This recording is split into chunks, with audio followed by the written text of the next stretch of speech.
Hey friends, so one of the most amazing themes is the 12th gene key that goes from the shadow of vanity to the city of purity through the gift of discrimination. And this is all about the sacred mirror.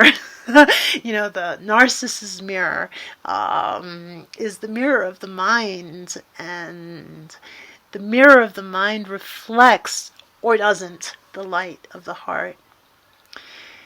And if that light is obscured, the mirror then is lost in its own reflections and mistakes the reflections for the truth, which is what vanity is about.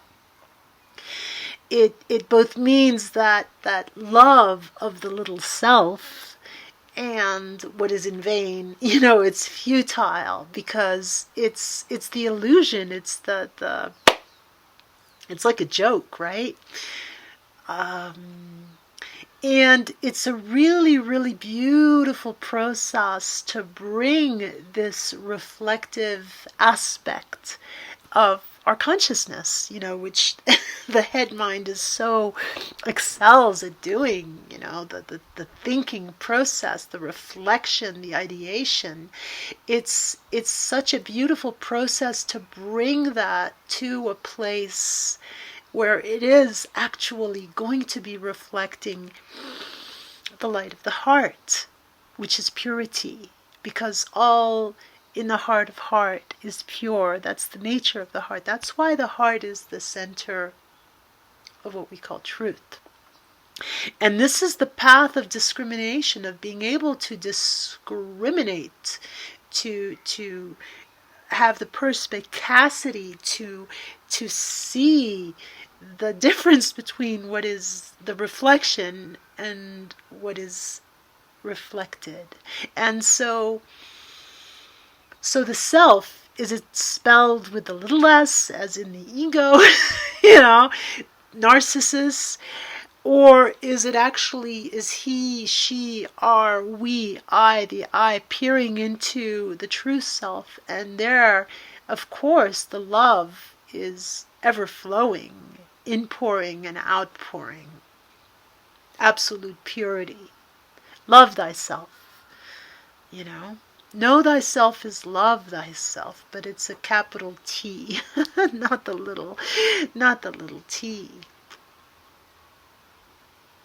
This is such a beautiful theme which this 12th gene key speaks to, and its programming partner happens to be, of course, the theme of light, the 11th gene key, that goes from the shadow of obscurity to the city of light through the gift of idealism. And there again we have the root word, idea, the mind, the thinking, the mental process, this amazing interface of consciousness with what is below and what is above, and what do we make of it, and how confused or clear are we? And that's, of course, a spectrum.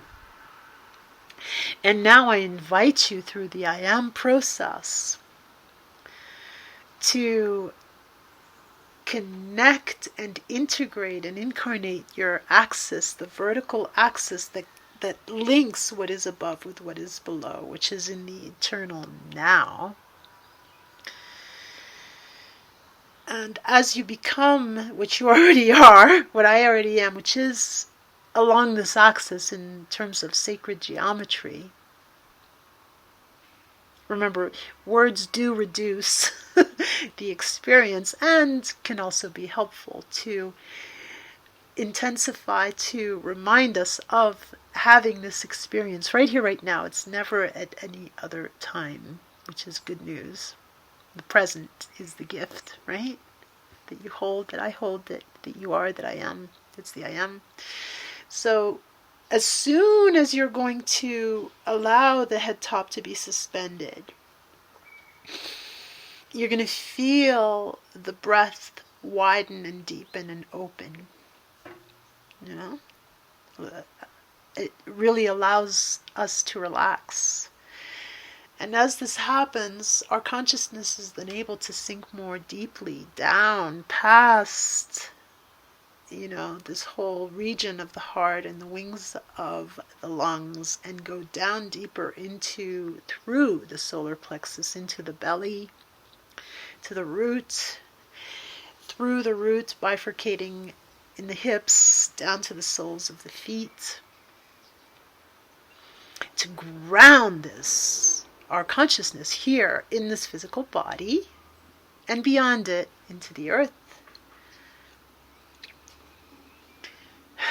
And then as we do this as well, the horizontal axis, which runs through the heart, which is why the arms open out from this, coordinate of the heart, and connects the now with the here. I am here now. Say it. Say it.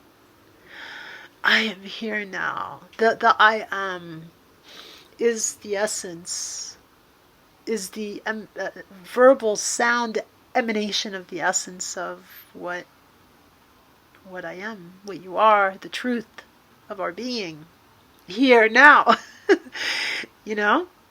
So this can be very, very helpful to bring us back to neutral, to coherency, to our ability to have awareness that what we call the inner space is the crucible of our creation. And so all of the thoughts, the upper realms, the upper chakras are going to align with the feeling, contemplative connection capacities of the heart, where we have this vertical meeting the horizontal, and then below in the gut, concentrating the energy and the frequencies, the so-called lower frequencies, the denser frequencies that, give us this human suit.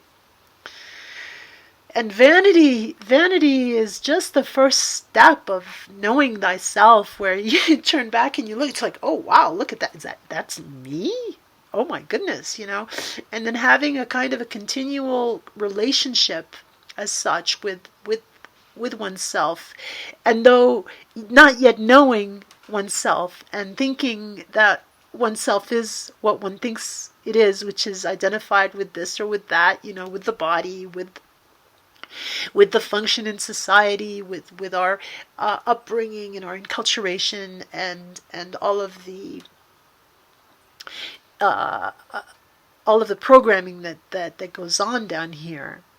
And then finally breaking through that membrane of limitation, which happens at the solar plexus, into the heart of like, what I am is, what you are. In essence, it's that emanation and that expression of the divine, of life, and the love there is pure. And so don't worry about vanity in terms of thinking that you have to get rid of it. You can't get rid of the reflection. As long as we're down here, we're going to have that reflection, and it's okay. The key, the trick, is to not stick to it, to not let it be your definition of yourself. And so this distinction is an ongoing activation of your idealism, which is, remember, is the programming partner, which is what you hold as the most beautiful, good, and true vision of what it is you want to create on this planet, in yourself, and through yourself. And then from there, behold the play.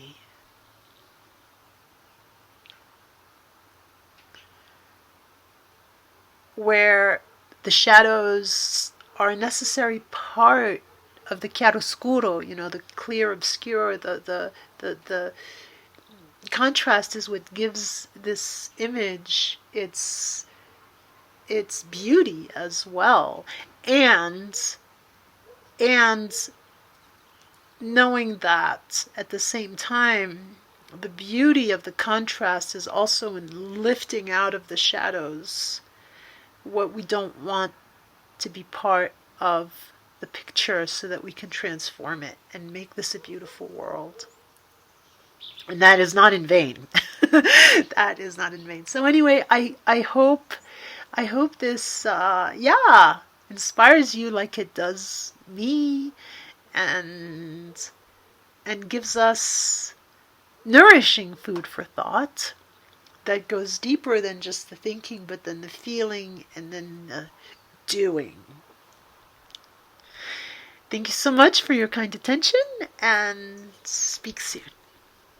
Please remember to like the video, to share it, to subscribe to my channel, and your comments are welcome. Feel free to reach out as well through my website if you want to deepen the conversation, the work, the exploration, and to do some I am process. Thanks a lot. Ciao, ciao.